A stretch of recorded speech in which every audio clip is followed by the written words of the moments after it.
Good morning എല്ലാ പ്രിയപ്പെട്ട പ്രേക്ഷകർക്കും രാവിലെയിലേക്ക് ഒരു പുതിയ ദിവസത്തിൻ്റെ തുടക്കത്തിലേക്ക് സ്വാഗതം. വാർത്തകളുടെ ദിവസം തുടങ്ങുകയാണ്. നമ്മൾ 2 ദിവസം നമുക്കേറെ പ്രിയപ്പെട്ട നടൻ ശ്രീനിവാസൻ്റെ വിയോഗവുമായി ബന്ധപ്പെട്ട വാർത്തകളിലായിരുന്നു അധികവും ഉണ്ടായിരുന്നത്. ഇനിയിപ്പോൾ തിരിച്ച് വാർത്തകളിലേക്ക് മടങ്ങി വരുമ്പോൾ നിയമസഭാ തെരഞ്ഞെടുപ്പിനുള്ള ഒരുക്കങ്ങൾ തുടങ്ങുന്നു. ഇന്നലെ തദ്ദേശ സ്ഥാപനങ്ങളിലെ അംഗങ്ങളൊക്കെ സത്യപ്രതിജ്ഞ ചെയ്ത് ചുമതലയേറ്റു കഴിഞ്ഞു. ഇനി മേയർമാരുടെ സത്യപ്രതിജ്ഞയാണ് ബാക്കിയുള്ളത്. അതിനിടയിൽ തന്നെ നിയമസഭാ തെരഞ്ഞെടുപ്പിൻ്റെ ഒരുക്കങ്ങൾ 3 മുന്നണികളും സജീവമാക്കുകയാണ്. അതിനുള്ള പ്രവർത്തനങ്ങൾ ഇപ്പോഴേ തുടങ്ങാനാണ് നീക്കം. അതിനുള്ള ആലോചനകളൊക്കെ തുടങ്ങിക്കഴിഞ്ഞു. ഇനി ശബരിമല സ്വർണ്ണ കവർച്ചയുമായി ബന്ധപ്പെട്ട് SIT ഏറ്റവും പെട്ടെന്ന് പുതിയ നീക്കങ്ങളിലേക്ക് പോവുകയാണ്. നമുക്കറിയാവുന്നതുപോലെ കോടതിയിൽ നിന്ന് വളരെ രൂക്ഷമായ വിമർശനമാണ് കഴിഞ്ഞ ദിവസം SITക്ക് ഏൽക്കേണ്ടി വന്നത്. അതുകൊണ്ട് തന്നെ 2019 ദേവസ്വം ബോർഡ് അംഗങ്ങളിലേക്ക് എപ്പോൾ എത്തും അന്വേഷണം, അവരിലേക്ക് എത്തുക, അവരെ ചോദ്യം ചെയ്യുക, അതാണ് അടുത്ത നടപടി. അത് എപ്പോൾ ഉണ്ടാവുമെന്നാണ് നമ്മളൊക്കെ ആകാംക്ഷയോടെ നോക്കുന്നത്. അപ്പോൾ വിശദമായി തന്നെ ഈ വാർത്തകളൊക്കെ നോക്കാം. ആദ്യം തലക്കെട്ടുകളിലേക്ക്. നിയമസഭാ തെരഞ്ഞെടുപ്പിന് ഒരുക്കം തുടങ്ങി മുന്നണികൾ. പദ്ധതികൾ അതിവേഗം പൂർത്തിയാക്കാൻ മന്ത്രിമാർക്ക് മുഖ്യമന്ത്രിയുടെ നിർദ്ദേശം. സ്ഥാനാർത്ഥി നിർണയത്തിന് ആലോചനകളുമായി UDFും BJPയും. തദ്ദേശ തെരഞ്ഞെടുപ്പ് ഫലം വിലയിരുത്താൻ UDF യോഗം കൊച്ചിയിൽ. RP ശിവജി തിരുവനന്തപുരത്ത് LDF മേയർ സ്ഥാനാർത്ഥി.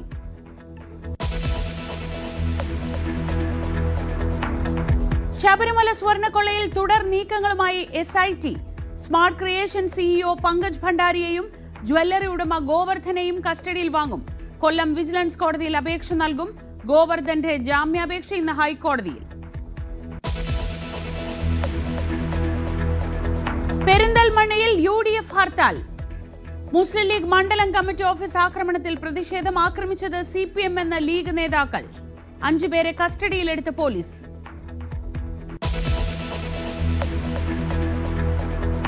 വാളയാർ ആൾക്കൂട്ടക്കൊലയിൽ ഇന്ന് മന്ത്രിയുടെ നേതൃത്വത്തിൽ ചർച്ച. രാംനാരായണന്റെ കുടുംബവുമായി മന്ത്രി K രാജൻ ചർച്ച നടത്തും. 25 ലക്ഷം രൂപ നഷ്ടപരിഹാരം വേണമെന്ന് കുടുംബം.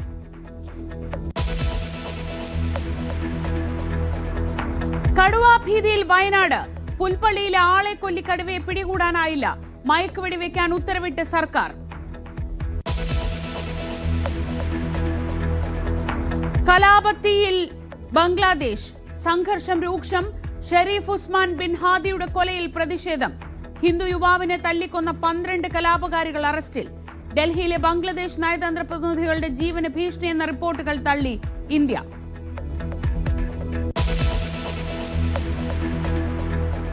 ആദ്യം നമ്മൾ വിശദമായി നോക്കുന്നത് ശബരിമല സ്വർണ്ണക്കൊള്ളയുമായി ബന്ധപ്പെട്ട വാർത്തകളാണ്. SIT കഴിഞ്ഞ ദിവസമാണ് സ്മാർട്ട് ക്രിയേഷൻ CEO പങ്കജ് ഭണ്ഡാരിയെയും ഒപ്പം ബെല്ലാരിയിലെ ജ്വല്ലറി ഉടമ ഗോവർദ്ധനെയും കസ്റ്റഡിയിലെടുത്തത്. ഇവരെ വിശദമായി ചോദ്യം ചെയ്യാനാണ് അന്വേഷണ സംഘത്തിന്റെ അടുത്ത നീക്കം. റിമാൻഡിൽ തുടരുന്ന ഇവർക്ക് വേണ്ടി SIT ഇന്ന് കൊല്ലത്തെ വിജിലൻസ് കോടതിയിൽ അപേക്ഷ നൽകും. 109 ഗ്രാം സ്വർണമാണ് സ്മാർട്ട് ക്രിയേഷൻസിൽ നിന്ന് SIT കണ്ടെത്തിയത്. പണിക്കൂലിയായാണ് ഈ സ്വർണം വാങ്ങിയതെന്നാണ് പങ്കജ് ഭണ്ഡാരിയുടെ മൊഴി. അതേസമയം തന്നെ കള്ളക്കേസിൽ കുടുക്കിയതാണെന്ന് ആരോപിച്ച് ഗോവർദ്ധൻ ഇന്ന് ഹൈക്കോടതിയിൽ ജാമ്യാപേക്ഷ സമർപ്പിക്കുന്നുണ്ട്. തെരഞ്ഞെടുപ്പ് വാർത്തകളിലേക്ക് വന്നാൽ തദ്ദേശ തെരഞ്ഞെടുപ്പിലെ നേട്ടത്തിന് പിന്നാലെ നിർണായകമായ UDF യോഗം ഇന്ന് കൊച്ചിയിൽ ചേരും. നിയമസഭാ തെരഞ്ഞെടുപ്പ് ലക്ഷ്യം വെച്ചുള്ള മുന്നൊരുക്കങ്ങളും തെരഞ്ഞെടുപ്പ് തന്ത്രവും ഒപ്പം മുന്നണി വിപുലീകരണവും യോഗത്തിൽ ചർച്ചയാകും. ഭരണം നേടാമെന്ന പ്രതീക്ഷയുണ്ടെങ്കിലും മികച്ച ഭൂരിപക്ഷം ഉറപ്പിക്കാൻ പരമാവധി കക്ഷികളെ ഒപ്പം കൂട്ടണമെന്നാണ് പൊതുവികാരം. ഘടകകക്ഷികൾക്കിടയിലെ സീറ്റ് വിഭജനം, പാർട്ടികളുടെ സ്ഥാനാർത്ഥി നിർണയം എന്നിവ സുഗമമായി അതിവേഗം പൂർത്തിയാക്കിയാൽ തെരഞ്ഞെടുപ്പിൽ മേൽക്കൈ നേടാനാകും എന്നാണ് UDFന്റെ വിലയിരുത്തൽ. അതേസമയം തദ്ദേശ തെരഞ്ഞെടുപ്പിലെ തോൽവി വിലയിരുത്താൻ CPMന്റെ തിരുവനന്തപുരം ജില്ലാ കമ്മിറ്റി ഇന്ന് ചേരും. സ്ഥാനാർത്ഥി നിർണയത്തിലും തെരഞ്ഞെടുപ്പ് പ്രവർത്തനങ്ങളിലും വീഴ്ച ഉണ്ടായെന്ന് ജില്ലാ സെക്രട്ടേറിയറ്റ് വിലയിരുത്തിയിരുന്നു. വിമതരെ നിയന്ത്രിക്കാനാകാത്തതും സംഘടനാ സംവിധാനങ്ങളിലെ പാളിച്ചയും പരിശോധിക്കും. ജില്ലാ കമ്മിറ്റി അംഗം SA സുന്ദർ ചാലയിൽ തോറ്റതിലും പരിശോധന ഉണ്ടാകും.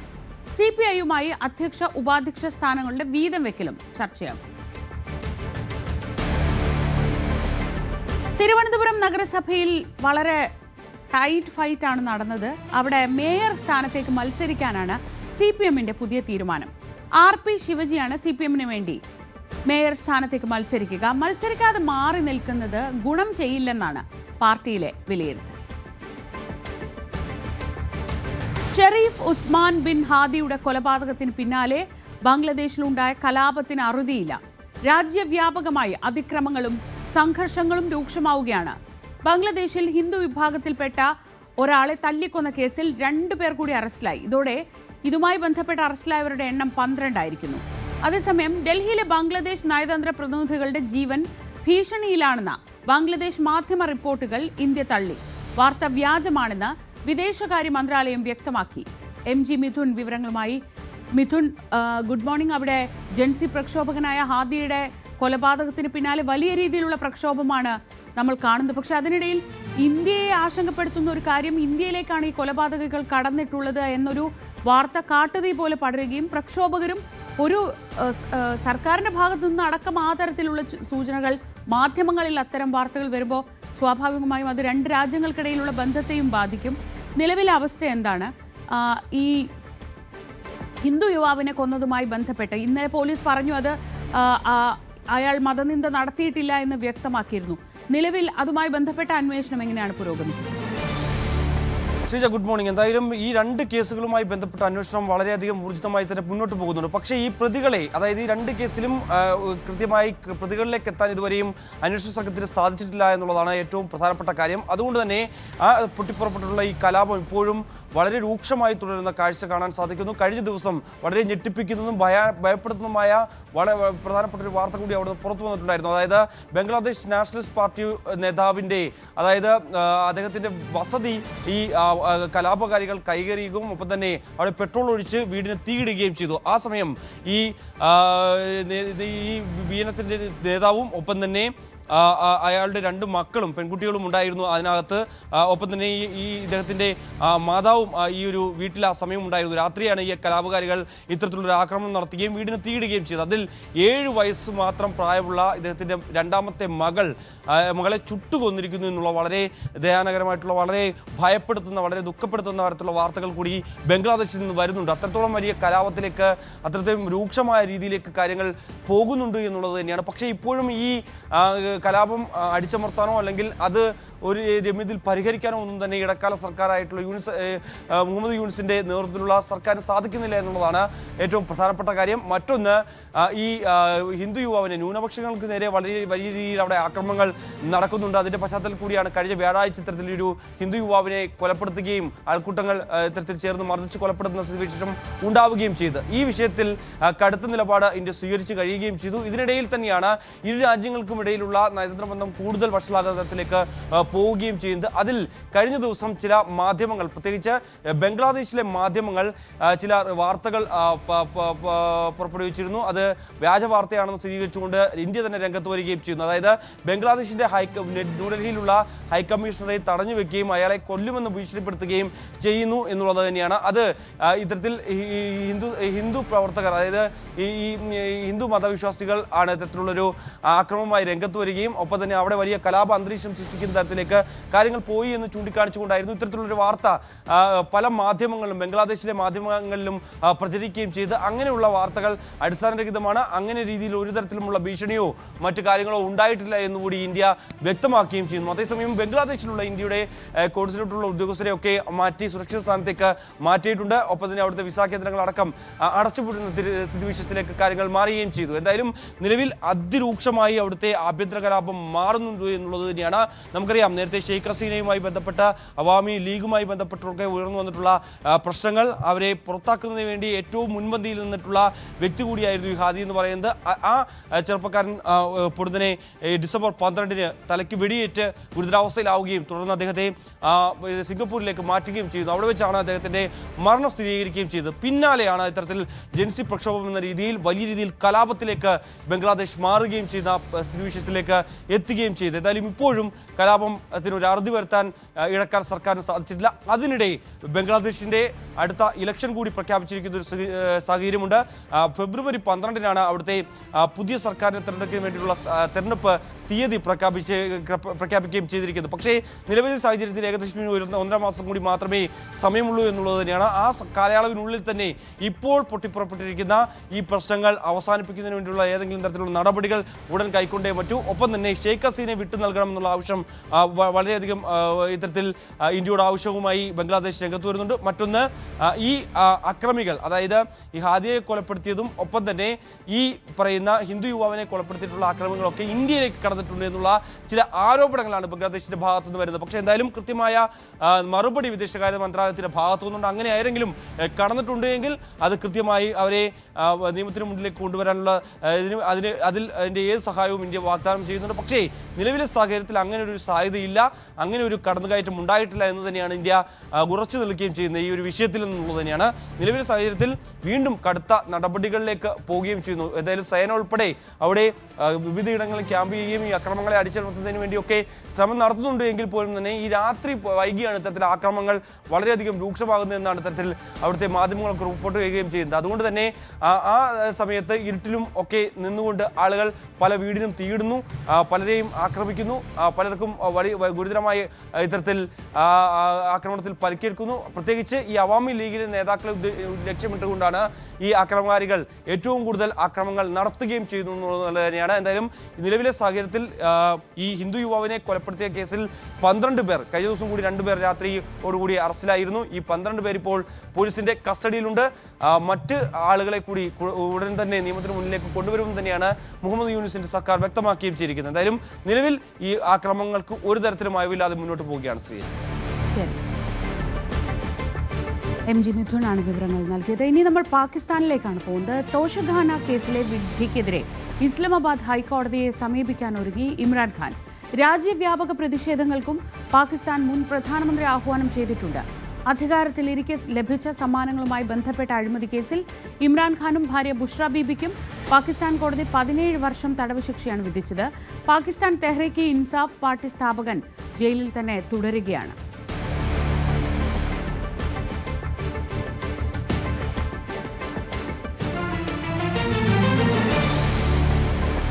വയനാട്ടിലെ പുൽപ്പള്ളി കാപ്പിസെറ്റ് മേഖല കടുവ ഭീതിയിൽ തന്നെ തുടരുകയാണ്. ദേവർഗദ്ദ ഉന്നതിയിലെ ആദിവാസി വയോധികനെ കൊലപ്പെടുത്തിയ കടുവയെ ഇതുവരെ പിടികൂടാനായിട്ടില്ല. പ്രദേശത്ത് കൂടുവെച്ച് കടുവയെ പിടികൂടാനും അതിന് സാധിച്ചില്ലെങ്കിൽ മയക്കുവെടി വെക്കാനും നിർദ്ദേശിച്ചുള്ള ചീഫ് വൈൽഡ് ലൈഫ് വാർഡന്റെ ഉത്തരവ് പുറത്തിറങ്ങി. വയനാട്ടിൽ നിന്ന് ജയരാജ് ബത്തേരി വിവരങ്ങളുമായി. Jayaraj, good morning. ഇന്നലെയാണ് ഈ വെടിവെച്ച് കൊല്ലാൻ, നിവർത്തിയില്ലെങ്കിൽ വെടിവെച്ച് കൊല്ലാനുള്ള നിർദ്ദേശം പുറത്തിറങ്ങിയത്. പക്ഷേ നാട്ടുകാരുടെ ആശങ്കയാണ് ഏറ്റവും പ്രധാനം. അവിടുത്തെ സാഹചര്യം എന്താണ്? ഈ വലിയ പ്രതിഷേധങ്ങളൊക്കെ ഉണ്ടായിരുന്നല്ലോ, അതൊക്കെ എന്തായി? ശ്രീജ, വയനാട്ടിലെ പുൽപ്പള്ളി കാപ്പിസെറ്റ് ദേവഗന്ധ ഉന്നതിയിലെ കൂമൻ എന്ന വയോധികൻ കടുവയുടെ ആക്രമണത്തിൽ കൊല്ലപ്പെട്ടതുമായി ബന്ധപ്പെട്ട് ഇതുവരെ അക്രമകാരിയായ കടുവയെ കണ്ടെത്താൻ കഴിഞ്ഞിട്ടില്ല എന്നുള്ളതാണ് ഏറ്റവും പുതിയ വിവരം. എന്നാൽ സംഭവ സ്ഥലത്ത് സ്ഥാപിച്ച ക്യാമറ ട്രാപ്പുകളിൽ സംഭവം നടന്ന ദിവസം രാത്രി 8 മണിയോടെ കടുവയുടെ ചിത്രം പതിഞ്ഞിരുന്നു. എന്നാൽ ഈ കടുവ കേരളം, കർണാടക, തമിഴ്നാട് എന്നിവിടങ്ങളിലെ വിവരശേഖരത്തിൽ ഉൾപ്പെടാത്ത കടുവയാണെന്നാണ് കണ്ടെത്തൽ. അതുകൊണ്ട് തന്നെ ഈ സാഹചര്യത്തിൽ ഇരുളം പുൽപ്പള്ളി ഫോറസ്റ്റ് സ്റ്റേഷനിലെ ജീവനക്കാരുടെ നേതൃത്വത്തിൽ 24 മണിക്കൂറും സ്ഥലത്ത് നിരീക്ഷണവും അതുപോലെ തന്നെ പെട്രോളിങ്ങും ശക്തമാക്കിയിട്ടുണ്ട്. ഇതിനിടയിലാണ് ഇന്നലെ വൈകിട്ട് 5 മണിയോടെ കന്നാരംപുഴയോരത്തെ മാടപ്പള്ളിക്കുന്ന് ഉന്നതിക്ക് സമീപം വീണ്ടും കടുവയുടെ സാന്നിധ്യമുണ്ടായത്. കഴിഞ്ഞ ദിവസം കടുവ വയോധികനെ കൊലപ്പെടുത്തിയ സ്ഥലത്തു നിന്നും ഏറെ അകലെയല്ല ഈ മാടപ്പള്ളിക്കുന്ന് എന്ന പ്രദേശം. അതുകൊണ്ട് തന്നെ ഈ ഭാഗത്തുള്ള ജനങ്ങൾ ഏറെ ഭീതിയിലാണ്. ഈ ഒരു അവസരത്തിലാണ് ഇന്നലെ വൈകിട്ട് chief wild life warden doctor Pramod G Krishnan ഉത്തരവ് പുറപ്പെടുവിച്ചത്. ഉത്തരവിൽ പറഞ്ഞിരിക്കുന്നത് ജനവാസ മേഖലയ്ക്ക് അടുത്തുള്ള ഈ കടുവയെ വനത്തിനുള്ളിലേക്ക് തുരത്താനും അതിന് സാധിച്ചില്ലെങ്കിൽ കൂടുവെച്ച് പിടിക്കാനുമാണ് ഈ ഉത്തരവിൽ ശുപാർശ ചെയ്തിട്ടുള്ളത്. ആദ്യം കടുവയെ തിരിച്ചറിയണം, അതിനുശേഷം കടുവയെ വനത്തിനുള്ളിലേക്ക് തന്നെ തുരത്താനാണ് ആദ്യം ശ്രമിക്കേണ്ടത്. വനത്തിലേക്ക് തിരിച്ചയക്കാൻ സാധിച്ചില്ലെങ്കിൽ കടുവയുടെ സാന്നിധ്യം പതിവായി കാണുന്ന സ്ഥലങ്ങളിൽ നിന്ന് മാറി അതിനെ കൂടുവെച്ച് പിടികൂടണം. കൂടുവെച്ച് പിടികൂടാൻ സാധിച്ചില്ലെങ്കിൽ മാത്രം കടുവയുടെ ആരോഗ്യസ്ഥിതി പരിശോധിച്ച ശേഷം മയക്കുവെടി വെച്ച് പിടിക്കാനുമാണ് ഉത്തരവിൽ പറഞ്ഞിട്ടുള്ളത്. പിടികൂടിയ ശേഷം അസിസ്റ്റന്റ് ഫോറസ്റ്റ് വെറ്ററിനറി ഓഫീസറുടെ നേതൃത്വത്തിൽ കടുവയ്ക്ക് ആവശ്യമായ ചികിത്സയും പരിചരണവും നൽകണമെന്നും ഈ ഉത്തരവിൽ പറയുന്നു. ആരോഗ്യവാനാണെന്ന് പരിശോധനയിൽ വ്യക്തമായാൽ താമസിയാതെ വനത്തിലേക്ക് തുറന്നുവിടാനുമാണ് ഉത്തരവിൽ പറഞ്ഞിട്ടുള്ളത്.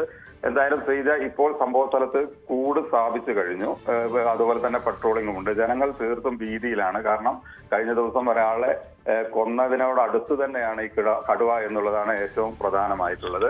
അതുകൊണ്ട് തന്നെ എത്രയും പെട്ടെന്ന് ഇതിനൊരു പരിഹാരം കാണണമെന്ന് തന്നെയാണ് ജനങ്ങളുടെ ഒരാവശ്യം. എന്തായാലും പ്രതിഷേധം തൽക്കാലം കെട്ടടങ്ങിയിട്ടുണ്ടെങ്കിലും ഇനിയും കടുവയുടെ ഒരു സാന്നിധ്യം കണ്ടാൽ പ്രദേശവാസികൾ ഏത് രീതിയിലാണ് പ്രതികരിക്കുക എന്നുള്ളത് അറിയില്ല. കാരണം അത്രയും ഭീതിയിലാണ് ഈ പ്രദേശത്ത് തന്നെ. പ്രത്യേകിച്ച് ഈ കേരളത്തിലോ അല്ലെങ്കിൽ തമിഴ്നാടോ കർണാടകയിലോ ഉള്ള ഒരു കടുവയല്ല ഇതെന്ന് പറയുമ്പോൾ തന്നെ അതൊരു ഭീതി പരത്തുന്ന രീതിയാണ്.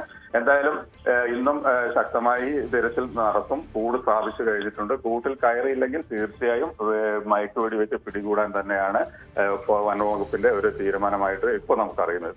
ജയരാജ്, ഈ കാപ്പിസെറ്റ് മേഖല എങ്ങനെയാണ്? എത്രത്തോളം ജനവാസമുള്ള സ്ഥലമാണ്? ഈ വനത്തിനോടുള്ള ഒരു ദൂരപരിധി ഒക്കെ എങ്ങനെയാണ്? അവിടുത്തെ ദൃശ്യപരിധി, അതായത് ഇപ്പോൾ കടുവ ഒളിച്ചിരുന്നാൽ അത് കണ്ടെത്താൻ കഴിയുന്ന തരത്തിലുള്ളൊരു സ്ഥലമാണ്. അവിടുത്തെ ഭൂമിശാസ്ത്രപരമായിട്ടുള്ള സാഹചര്യം എന്താണ്?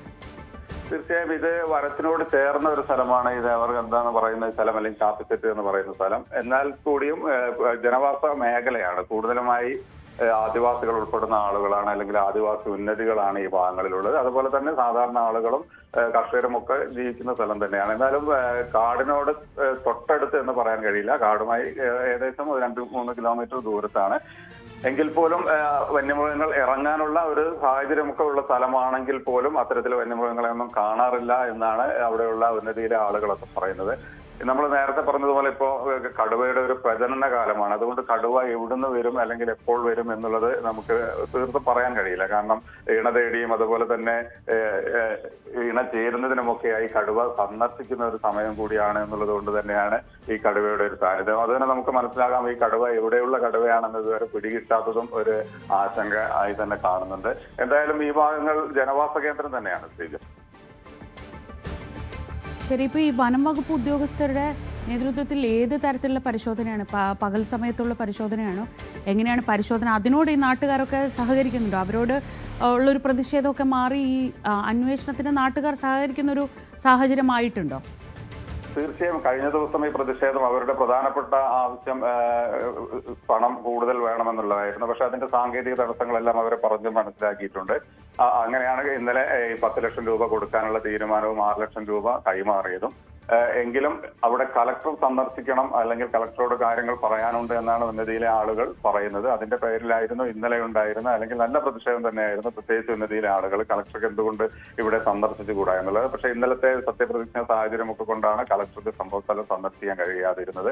ഏകദേശം ഇന്നോ അല്ലെങ്കിൽ നാളെയോ ആയി കളക്ടർ സംഭവസ്ഥലത്തെത്തി കാര്യങ്ങൾ അവരുമായിട്ട് വിശദീകരിക്കുമെന്ന് തന്നെയാണ് നമുക്ക് മനസ്സിലാക്കാൻ കഴിയുന്നത്. എന്തായാലും പകൽ സമയങ്ങളിൽ കാടുകളിൽ കയറിയും അല്ലാതെയും ഒക്കെ തന്നെ വനംവകുപ്പിന്റെ പരിശോധന നടക്കും. ഒപ്പം കൂടും സ്ഥാപിച്ചിട്ടുണ്ട്. എന്തായാലും ഈ കടുവയെ പിടികൂടാനുള്ള എല്ലാ സന്നാഹങ്ങളും അവിടെ എത്തിയിട്ടുണ്ട്. നമുക്കറിയാം, ഇതിന് മുന്നേ അല്ലെങ്കിൽ 5 ദിവസം മുമ്പ് നമ്മൾ റിപ്പോർട്ട് ചെയ്ത പനമരം ഭാഗത്തും ഇതുപോലെ തന്നെയായിരുന്നു. കടുവയെ പകൽ സമയങ്ങളിലെല്ലാം തിരഞ്ഞ് കടുവയുടെ സാന്നിധ്യം കണ്ടെത്തിയിരുന്നു. പക്ഷെ ഇതും അതുപോലെ തന്നെ തിരച്ചിൽ നടത്തുന്നുണ്ട്. ഒപ്പം കൂടും സ്ഥാപിച്ചിട്ടുണ്ട്. പിന്നെ നമ്മൾ എടുത്തു പറയേണ്ടത് ഈ മനുഷ്യന്റെ ഒരു ടേസ്റ്റ് അറിഞ്ഞതുകൊണ്ട് തന്നെ കടുവ വീണ്ടും ആ ഭാഗങ്ങളിലേക്ക് വരാനുള്ള ഒരു സാഹചര്യമുണ്ട്. ഈ കൂമനെ ഭക്ഷിച്ചിട്ടില്ലെങ്കിലും അതിന്റെ ടേസ്റ്റ് ഏതാണ്ട് കടുവയ്ക്ക് മനസ്സിലായിട്ടുണ്ടാകാം. അതുകൊണ്ട് തന്നെ ഈ ഭാഗങ്ങളിൽ ചുറ്റിക്കറങ്ങാനുള്ള ഒരു സാധ്യതയും വനംവകുപ്പ് കണക്കാക്കുന്നുണ്ട്. എന്തായാലും കൂടിൽ ഇന്നോ നാളെയായി കൂട്ടിൽ കടുവ കയറിയിട്ടില്ലെങ്കിൽ തീർച്ചയായും കാട്ടിലേക്ക് കയറി അതിനെ ഒത്ത സാഹചര്യത്തിൽ മയക്കുവെടി വെക്കുക എന്നുള്ളത് തന്നെയാണ് വനംവകുപ്പിന്റെ തീരുമാനം. ശരി, ജയരാജ് ബത്തേരിയാണ് വിവരങ്ങൾ നൽകിയത്. വയനാട്ടിലെ പുൽപ്പള്ളിയിൽ കാപ്പിസെറ്റ് മേഖലയിലാണ് കഴിഞ്ഞ ദിവസം ആദിവാസി വയോധികനെ കടുവ കടിച്ചു കൊന്നത്. അതിന് പിന്നാലെ ആ മേഖലയിൽ തെരച്ചിൽ നടത്തിയെങ്കിലും ഇതുവരെയും കടുവയെ പിടികൂടാനായിട്ടില്ല. കൂട് സ്ഥാപിച്ചിട്ടുണ്ട്. ഒപ്പം ഒരു നിവൃത്തിയും ഇല്ലെങ്കിൽ കടുവയെ മയക്കുവെടി വയ്ക്കാനാണ് ഇപ്പോൾ ഉത്തരവ് നൽകിയത്.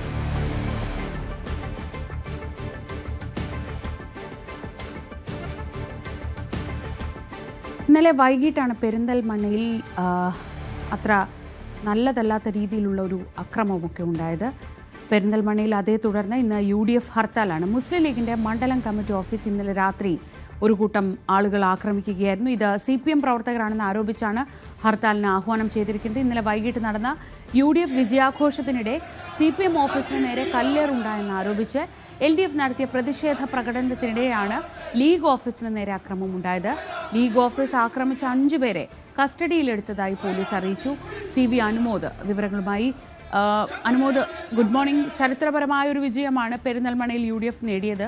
സ്വാഭാവികമായി ദീർഘകാലം ഭരണത്തിലിരുന്നവർ എന്ന നിലയ്ക്ക് അതിൻ്റെതായ ചെറിയ നിരാശയും പ്രതിഷേധവും ഒക്കെ ഉണ്ടാവുന്നത് സ്വാഭാവികമാണ്. പക്ഷേ അതൊരു ഓഫീസ് ആക്രമണത്തിലേക്കൊക്കെ നീങ്ങുക എന്ന് പറയുന്നത് അത്ര ശരിയായ രീതിയല്ല. ഇപ്പോൾ വളരെ പെട്ടെന്നാണ് അവിടെ ഒരു ഹർത്താലും പ്രഖ്യാപിച്ചത്. ജനങ്ങളൊന്നും വിവരം അറിഞ്ഞു കാണാൻ പോലും വഴിയില്ല, കാരണം രാത്രി വൈകിട്ടാണല്ലോ. എന്താണ് നിലവിലെ സാഹചര്യം?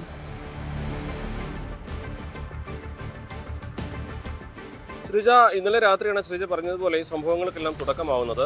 ഇന്നലെ ആയിരുന്നു അംഗങ്ങളുടെ സത്യപ്രതിജ്ഞ. അതേ തുടർന്ന് വൈകുന്നേരം മുസ്ലിം ലീഗ് UDF അംഗങ്ങൾ അവരുടെ വിജയാഘോഷം സംഘടിപ്പിച്ചിരുന്നു. നേരത്തെ നിശ്ചയിച്ച വിജയാഘോഷമായിരുന്നു ഇത്. ഈ വിജയാഘോഷത്തിനിടെ ചിലർ CPM ഓഫീസിന് നേരെ കല്ലെറിഞ്ഞു എന്നാണ് പ്രധാനമായിട്ടും CPM പറയുന്ന ഒരു പ്രധാനപ്പെട്ട പരാതി അല്ലെങ്കിൽ ഒരു ആക്ഷേപം. അതേ തുടർന്ന് CPM പ്രവർത്തകർ പ്രകടനമായിട്ട് എത്തിയിട്ട് മുസ്ലിം ലീഗിന്റെ ഓഫീസിന് നേരെ കല്ലെറിഞ്ഞു എന്നാണ് മുസ്ലിം ലീഗിന്റെ പ്രചരണം. മുസ്ലിം ലീഗിന്റെ ഓഫീസിനെ ആക്രമിക്കുന്നതിന്റെ കല്ലെറിഞ്ഞ ദൃശ്യങ്ങളൊക്കെ പുറത്തു വന്നിട്ടുണ്ട്. ഇതേ തുടർന്ന് ഇന്നലെ രാത്രി 10:30 MLA നജീബ് കാന്തപുരം അടക്കമുള്ളവർ പെരിന്തൽമണ്ണയിലെ ദേശീയപാത ഉപരോധിക്കുകയും 1 മണിക്കൂറോളം ഉപരോധം നീണ്ടു നിൽക്കുകയും ചെയ്തു. വലിയ തോതിൽ തന്നെ പ്രവർത്തകർ തടിച്ചുകൂടുന്ന സാഹചര്യം. തുടർന്ന് ഈ മുസ്ലിം ലീഗ് ഓഫീസ് ആക്രമിച്ചവരെ അറസ്റ്റ് ചെയ്താലേ പിന്മാറൂ എന്ന് MLA പ്രഖ്യാപിച്ചു. നടപടിയെടുക്കാമെന്ന് പോലീസ് ഉറപ്പ് നൽകി. തുടർന്നാണ് ഇന്ന് ഹർത്താൽ ഇന്നലെ രാത്രി 11:30 പെരിന്തൽമണ്ണ നിയോജക മണ്ഡലത്തിൽ UDF പ്രഖ്യാപിച്ചത്. രാവിലെ 6 മുതൽ വൈകുന്നേരം 6 മണി വരെയാണ് ഹർത്താൽ പ്രഖ്യാപിച്ചിരിക്കുന്നത്. ഇത് പാൽ, പത്രം, പരീക്ഷ തുടങ്ങിയ അവശ്യ സർവീസുകളെയും മറ്റും ബാധിക്കില്ല എന്നാണ് പറയുന്നത്. അതോടൊപ്പം മറ്റു പ്രധാനപ്പെട്ട കാര്യം നമുക്കറിയാം, ഈ കോഴിക്കോട് പാലക്കാട് ദേശീയപാതയിലും അതേപോലെ നിലമ്പൂർ തൃശ്ശൂർ റൂട്ടിലൊക്കെ ദീർഘദൂര സർവീസുകൾ ധാരാളമുള്ള ഒരു മേഖലയാണ്, ഒരു പ്രദേശമാണ് പെരിന്തൽമണ്ണ. അപ്പോൾ ദീർഘദൂര സർവീസുകളെയൊന്നും ബാധിക്കില്ല, തടയില്ല എന്നാണ് മുസ്ലിം ലീഗ് പ്രവർത്തകർ വ്യക്തമാക്കിയിരിക്കുന്നത്. രാവിലെ ഈ നേരം വരേക്കും എവിടെയും അനിഷ്ട സംഭവങ്ങളൊന്നും റിപ്പോർട്ട് ചെയ്തിട്ടില്ല.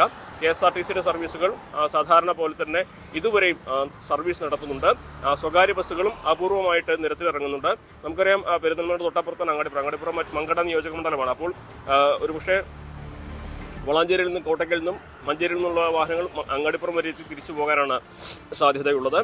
നിലവിൽ അനിഷ്ട സംഭവങ്ങൾ എവിടെയും റിപ്പോർട്ട് ചെയ്തില്ല. അതുപോലെ ഏറ്റവും പ്രധാനപ്പെട്ട കാര്യം, ഇന്നലെ ഈ ആക്രമണത്തിൽ പങ്കെടുത്ത മുസ്ലിം ലീഗ് ഓഫീസ് ആക്രമിച്ച 5 പേരെ കസ്റ്റഡിയിലെടുത്തുവെന്നും പോലീസ് അറിയിച്ചിട്ടുണ്ട്. ഇതിൽ ഒരാളെ കരിപ്പൂർ വിമാനത്താവളത്തിൽ വെച്ച് അയാൾ വിദേശത്തേക്ക് കടക്കാൻ ശ്രമിക്കുകയായിരുന്നു. കരിപ്പൂർ വിമാനത്താവളത്തിൽ വെച്ചാണ് ഇയാളെ കസ്റ്റഡിയിലെടുത്തതെന്നാണ് പോലീസ് പറയുന്നത്. ഇന്നലെ രാത്രി മുഴുവൻ ദൃശ്യങ്ങൾ പുറത്തു വന്ന സാഹചര്യത്തിൽ പോലീസിന്റെ റെയ്ഡ് വിവിധ ഇടങ്ങളിൽ നീണ്ടു നിന്നിരുന്നു. അങ്ങനെ നടത്തിയ റെയ്ഡിലാണ് ഈ 4 പേരെ പെരിന്തൽമണ്ണയിൽ നിന്ന് കസ്റ്റഡിയിലെടുത്തതും ഒരാളെ കരിപ്പൂർ വിമാനത്താവളത്തിൽ നിന്നും കസ്റ്റഡിയിലെടുത്തിരിക്കുകയും ചെയ്തിരിക്കുന്നത്. ഇന്ന് രാവിലെ 9 മണിയോടെ മുസ്ലിം ലീഗിന്റെ UDFന്റെ പ്രതിഷേധ പ്രകടനം പെരിന്തൽമണ്ണയിൽ നടക്കും. ഒരുപക്ഷെ കൂടുതൽ ആരോപണങ്ങൾ ഇതിൽ ഉയർന്നു വരാനുള്ളൊരു സാധ്യത കാണുന്നുണ്ട്. പ്രത്യേകിച്ച് നമുക്കറിയാം, 30 വർഷത്തെ വലിയൊരു ഇടവേളയ്ക്ക് ശേഷമാണ് ഇടതുപക്ഷത്തിന് പെരിന്തൽമണ്ണ നഗരസഭ നഷ്ടമാകുന്നത്. സ്വാഭാവികമായിട്ടും ഇടതുപക്ഷത്തിനുള്ളിൽ വലിയ തോതിൽ തന്നെ അതിനുള്ള പ്രതിഷേധമുണ്ട്, അതിൻ്റെ ഒരു രോഷമുണ്ട്. അപ്പോൾ പ്രകോപിതരാക്കപ്പെടുമ്പോൾ സ്വാഭാവികമായിട്ടും അത്തരത്തിലുള്ള പ്രതികരണങ്ങളും ഉണ്ടാകാനുള്ള സാധ്യതയുണ്ട്. എന്താണെങ്കിലും ഏത് സാഹചര്യങ്ങളെയും മുൻനിർത്തി അതിന് തക്ക സുരക്ഷയും സംവിധാനങ്ങളും ഒരുക്കിയിട്ടുണ്ടെന്നാണ് പോലീസ് വ്യക്തമാക്കിയിരിക്കുന്നത്. രാവിലെ ഈ സമയം വരേക്കും എവിടെയും അനിഷ്ട സംഭവങ്ങളോ അക്രമങ്ങളോ റിപ്പോർട്ട് ചെയ്തിട്ടില്ല. വാഹനങ്ങൾ തടയുകയും ചെയ്തിട്ടില്ല. ഇന്നലെ രാത്രി നജീബ് കാന്തപുരം MLAയുടെ നേതൃത്വത്തിൽ റോഡ് തടഞ്ഞുള്ള ഒരു ഉപരോധമൊക്കെ ഉണ്ടായിരുന്നു. അപ്പോൾ അവരുടെ ഭാഗത്ത് നിന്ന് സ്വാഭാവികമായുള്ള പ്രതിഷേധം ഉണ്ടാവാൻ സാധ്യതയുണ്ട്. നിലവിൽ നമുക്ക് UDF ക്യാമ്പിൽ നിന്ന് ലഭിക്കുന്ന വിവരങ്ങൾ എന്താണ്?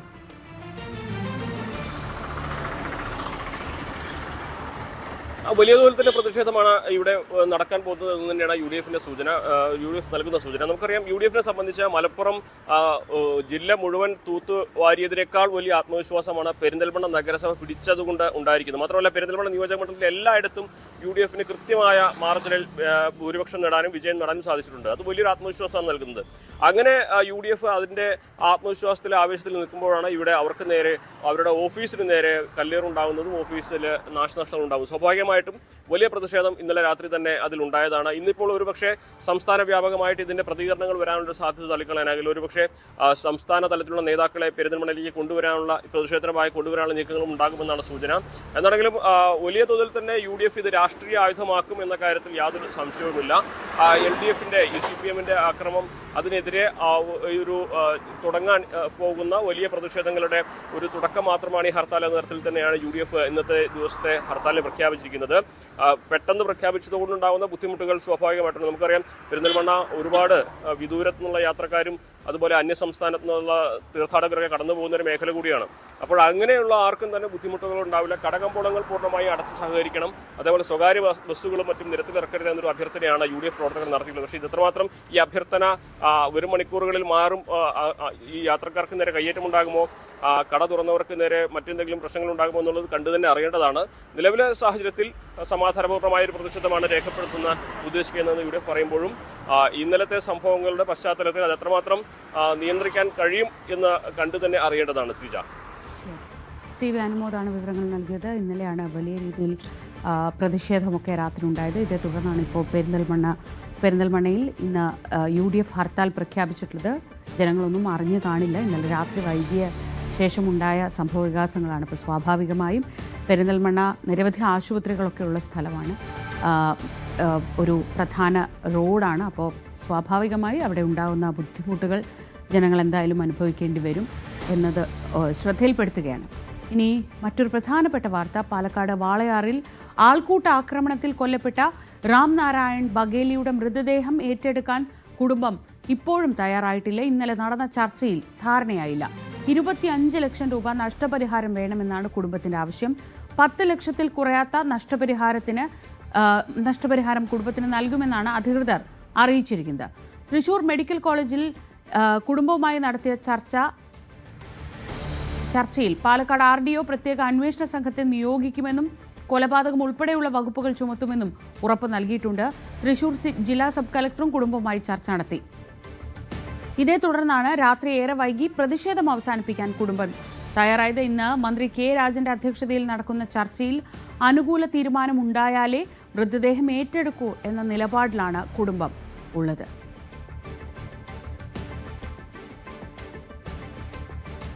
മഹാത്മാഗാന്ധി തൊഴിലുറപ്പ് പദ്ധതിക്ക് പകരമായി കൊണ്ടുവന്ന VBG റാംജി നിയമം പ്രാബല്യത്തിലായി. ഇന്നലെയാണ് ബില്ലിൽ രാഷ്ട്രപതി ഒപ്പുവെച്ചത്. പുതിയ നിയമപ്രകാരം തൊഴിൽ ദിനങ്ങൾ 125 ഉയർന്നെങ്കിലും സംസ്ഥാനങ്ങൾ 40% വിഹിതം വഹിക്കണമെന്ന വ്യവസ്ഥയിൽ ആശങ്കയുണ്ട്. നിയമത്തിനെതിരെ പ്രതിപക്ഷ പ്രതിഷേധം ശക്തമാണ്. ഇടതു പാർട്ടികളുടെ നേതൃത്വത്തിൽ ഇന്ന് രാജ്യവ്യാപകമായി പ്രതിഷേധം സംഘടിപ്പിച്ചിട്ടുണ്ട്. ട്രെയിൻ യാത്രാ നിരക്ക് വർധന വരികയാണ്. ഈ വെള്ളിയാഴ്ച നിരക്ക് വർധന നിലവിൽ വരും. റെയിൽവേ നടപടിക്കെതിരെ പ്രതിഷേധം ശക്തമാണ്. 600 കോടി രൂപയുടെ നേട്ടം പ്രതീക്ഷിച്ചാണ് നിരക്ക് വർധന. നിലവിൽ സബർബൻ ട്രെയിൻ യാത്രയ്ക്കുള്ള നിരക്ക് കൂട്ടിയിട്ടില്ലെങ്കിലും ദീർഘദൂര യാത്രകൾക്ക് ചെലവേറും. പ്രവർത്തന ചെലവിലെ വർധനയാണ് ടിക്കറ്റ് നിരക്ക് വർധനയ്ക്ക് കാരണമെന്നാണ് റെയിൽവേയുടെ വിശദീകരണം. പുതിയ ഘടന പ്രകാരം 215 കിലോമീറ്ററിൽ കൂടുതലുള്ള ജനറൽ ക്ലാസ് യാത്രയ്ക്ക് കിലോമീറ്ററിന് 1 പൈസയാണ് കൂട്ടിയത്. മെയിൽ, എക്സ്പ്രസ്, നോൺ AC ക്ലാസുകൾക്ക് കിലോമീറ്ററിന് 2 പൈസ കൂട്ടിയിട്ടുണ്ട്. മറ്റു വാർത്തകളിലേക്ക് നമുക്ക് മടങ്ങിയെത്താം ഇടവേളയ്ക്ക് ശേഷം.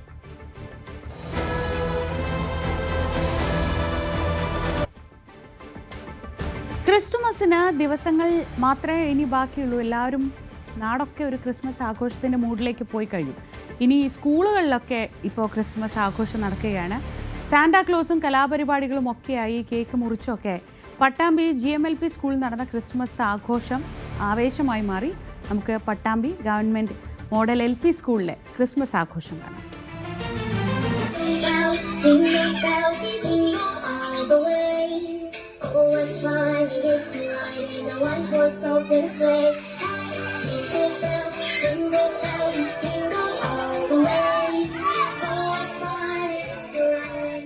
ചുവപ്പ് വസ്ത്രവും തൊപ്പിയും അണിഞ്ഞ കുരുന്നുകൾ, കൂടെ സാന്താക്ലോസും.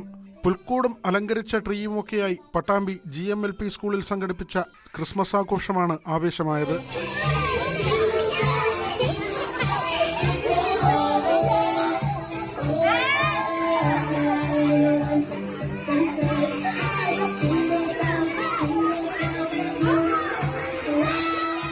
പ്രധാനാധ്യാപിക രേഖ ക്രിസ്മസ് സന്ദേശവും ആശംസകളും നൽകി.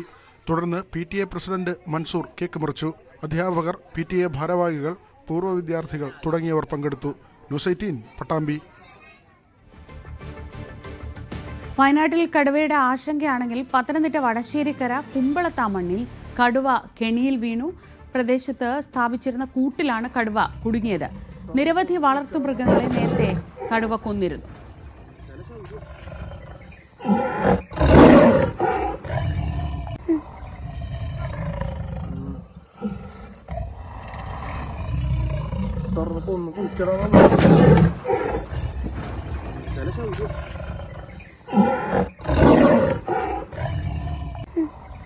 വിവരങ്ങളുമായി ശശി നാരായണൻ. Sasi, good morning. വലിയൊരു ആശങ്കയ്ക്ക് തൽക്കാല വിരാമമായി എന്ന് പറയാമല്ലേ?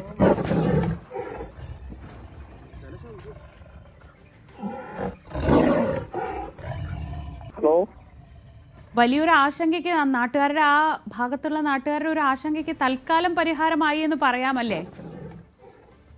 തീർച്ചയായും അതാണ്. കാരണം അവിടെ ഈ കുറെ ദിവസങ്ങളായി ആ പ്രദേശത്ത് കുമ്പളത്താമണ്ണ് പ്രദേശത്ത് ഈ കടുവ ഇറങ്ങി ഈ വളർത്തുമൃഗങ്ങളെ അടക്കം പിടിച്ചുകൊണ്ട് പോകുന്ന ഒരു സാഹചര്യം ഉണ്ടായിരുന്നു. പ്രദേശവാസികളും വലിയ ആശങ്കയിലായിരുന്നു. നിരവധി പരാതികൾ നാട്ടുകാർ വനപാലകരെ അറിയിക്കുകയും ചെയ്തു. അതിന് പിന്നാലെയാണ് ഇപ്പോൾ പ്രദേശത്ത് വനംവകുപ്പ് കൂട് സ്ഥാപിക്കുകയും ഈ കൂട്ടിൽ കടുവ കുടുങ്ങുകയും ചെയ്തിട്ടുള്ളത്. എന്തായാലും ഈ കന്നുകാലികളെയും ഒപ്പം അതുപോലെ തന്നെ ആട്, അതുപോലുള്ള വീട്ടിൽ വളർത്തുന്നായ തുടങ്ങിയൊക്കെ ഈ കടുവ ആക്രമിച്ച് ഇത്തരത്തിൽ കൊല്ലുന്നൊരു സാഹചര്യം ഉണ്ടായിരുന്നു. പ്രദേശവാസികൾ വലിയ ആശങ്ക. വനമേഖലയോട് ചേർന്ന പ്രദേശമാണ്. അവിടെ ഈ വന്യമൃഗ ശല്യം രൂക്ഷമാണ്.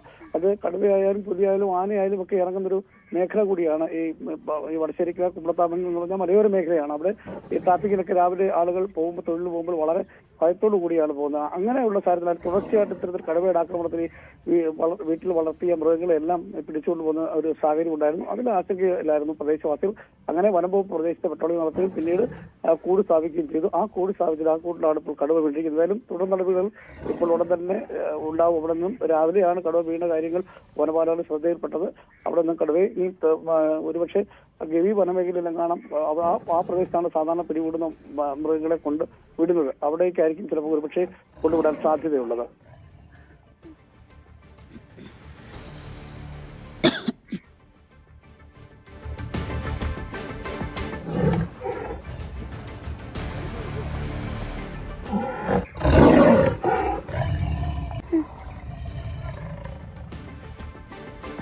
വടശ്ശേരിക്കര കുമ്പളത്താമണ്ണിലാണ് കടുവ കെണിയിൽ വീണത്. പ്രദേശത്ത് സ്ഥാപിച്ച കൂട്ടിൽ കടുവ വീഴുകയായിരുന്നു.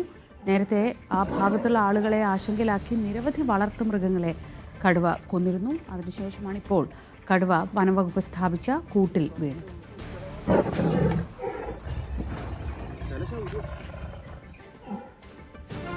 ലോകത്ത് സമാധാനം പുലരണമെന്ന സന്ദേശവുമായി നൃത്തം ചെയ്യുകയാണ് കാസർഗോഡ് അപ്സര സ്കൂളിലെ കുട്ടികൾ. കുട്ടികൾക്കെതിരെയുള്ള ആക്രമണങ്ങൾക്ക് തടയിടുക എന്ന ലക്ഷ്യത്തോടെയാണ് നിഷ്കളങ്കതയുടെ ചിറകുകൾ എന്ന് പേരിട്ട നൃത്തശില്പം സംഘടിപ്പിച്ചത്. ലോകമിന്ന് അഭിമുഖീകരിക്കുന്ന പ്രധാന പ്രശ്നമാണ് രാജ്യങ്ങൾ തമ്മിലുള്ള ആക്രമണങ്ങൾ. ഇതിൽ ബലിയാടാകുന്നതാവട്ടെ കൂടുതലും കുട്ടികളാണ്. ഇത്തരം ആക്രമണങ്ങൾക്ക് വിരാമമിടാൻ സമാധാന സന്ദേശവുമായിട്ടാണ് അപ്സരയിലെ കുട്ടികൾ നിഷ്കളങ്കതയുടെ ചിറകുകൾ എന്ന് പേരിട്ട നൃത്തശില്പം സംഘടിപ്പിച്ചത്. സന്തോഷപ്പൂങ്കാവിൽ സങ്കടം പെയ്യുമ്പോൾ പൈതങ്ങൾ ഞങ്ങളെ നെഞ്ചം പിടയുന്നു. സ്നേഹത്തിൻ കൂടുകൾ തല്ലിപ്പൊളിച്ചുള്ള ദുഃഖത്തിൻ കാഴ്ചകൾ തുഞ്ചിക്കരയുന്നു. പരിപാടിയിൽ 150-ൽ പരം കുട്ടികൾ പങ്കെടുത്തു. യുവകവി ഫൈസൽ കന്മനം എഴുതിയ ഗാനത്തിന് മെഗാ ഒപ്പനകളുടെ ശില്പിയും പ്രശസ്ത മാപ്പിള കലാകാരനുമായ ജുനൈദ് മൊട്ടമ്മലിന്റെ പരിശീലനത്തിൽ കുട്ടികൾ പറവകളുടെ രൂപത്തിൽ ചുവടുവെച്ചു.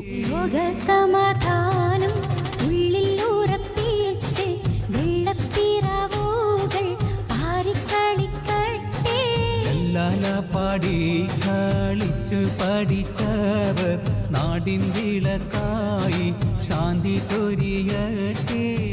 ന്യൂസ് 18 കാസർഗോഡ്. കോതമംഗലത്തെ സാഹസികതയുടെയും ആവേശത്തിന്റെയും ഭൂമിയാക്കുകയാണ് ഭൂതത്താൻകെട്ടിലെ off road race. V12 race സൊല്യൂഷൻസിന്റെ നേതൃത്വത്തിലാണ് ഭൂതത്താൻകെട്ട് ഫിഷർ ഡാം റിസോർട്ടിൽ ഓഫ് റോഡ് റേസിംഗ് സംഘടിപ്പിച്ചത്. മണ്ണും കല്ലും കുഴികളും നിറഞ്ഞ പാതയിൽ 70ഓളം വാഹനങ്ങൾ പങ്കെടുത്ത മത്സരത്തിൽ ആവേശം നിറഞ്ഞ നിമിഷങ്ങളാണ് അരങ്ങേറിയത്. മലയോര പ്രദേശമായ ഭൂതത്താൻകെട്ടിന്റെ കഠിനമായ പ്രകൃതി സാഹചര്യങ്ങളിലൂടെയാണ് ഓഫ് റോഡ് റേസ് സംഘടിപ്പിച്ചത്. കുത്തനെയുള്ള കയറ്റങ്ങളും ഇറക്കങ്ങളും ചെളിക്കുഴികളും നിറഞ്ഞ പാത മത്സരാർത്ഥികൾക്ക് വലിയ വെല്ലുവിളിയായിരുന്നു. നമ്മളിവിടെ ഇന്ന് ഈ ഓഫ് റോഡ് ഇവന്റ് നടക്കുന്നത് വീറ്റൽ റെസൊല്യൂഷൻസ് ആണ്. വീറ്റൽ റെസൊല്യൂഷൻസിന്റെ കിങ് ഓഫ് ഡേർട്ട് എന്ന് പറഞ്ഞ ഒരു ചാമ്പ്യൻഷിപ്പ് ആണ് ഇവിടെ നടക്കുന്നത്. അതിന്റെ ഭൂതത്താൻകെട്ട് ടൂറിസം ഇത് ഫെസ്റ്റുമായിട്ട് അസോസിയേറ്റ് ചെയ്തിട്ട് നമ്മളിവിടെ നടത്തുന്ന ഒരു ഇവന്റ് ആണ്. വർഷങ്ങളായിട്ട് ഇവിടെ ഭൂതത്താൻകെട്ടിൽ ഇവന്റ് നടന്നുകൊണ്ടിരുന്നതാണ്.